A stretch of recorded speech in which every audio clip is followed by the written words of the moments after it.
মৃত ব্যক্তিকে স্বপ্নে দেখলে কি হয়?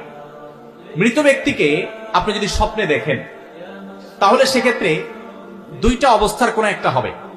আপনি হয়তো আপনার মৃত ব্যক্তি নিকটাত্মীয় বাবা মা বা কাছের কেউকে দেখেছেন, দেখার পর আপনার মধ্যে অস্থিরতা কাজ করছে, তিনি কষ্টে আছেন এমনটি বোঝা যাচ্ছে।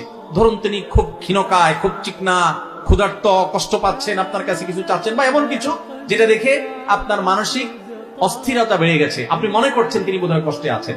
তাহলে আপনি তার পক্ষ থেকে প্রথমত আল্লাহর কাছে মাফ চাইবেন, ইস্তিগফার করবেন, চোখের পানি ফেলে আল্লাহর কাছে দোয়া করবেন, আল্লাহ আপনি ওনাকে মাফ করেন। দ্বিতীয়ত আল্লাহ যতটুকু তৌফিক দিয়েছেন দান সাদাকা করবেন তার তরফ থেকে।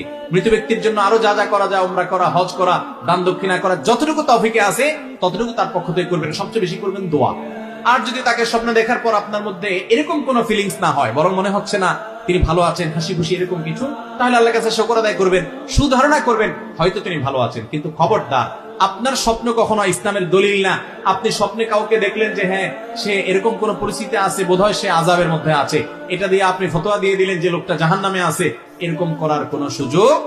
কারণ আলামুল গায়বের বিষয় একমাত্র আল্লাহ ভালো জানেন, আমরা ধারণা করতে পারি মাত্র। আপনার ধারণা কোনো কিছুকে প্রমাণ করবে না, বিধায় এ বিষয়ে সাবধান থাকতে হবে। তবে হ্যাঁ, মুর্দার জন্য আপনাদের সবসময় দোয়া করা উচিত।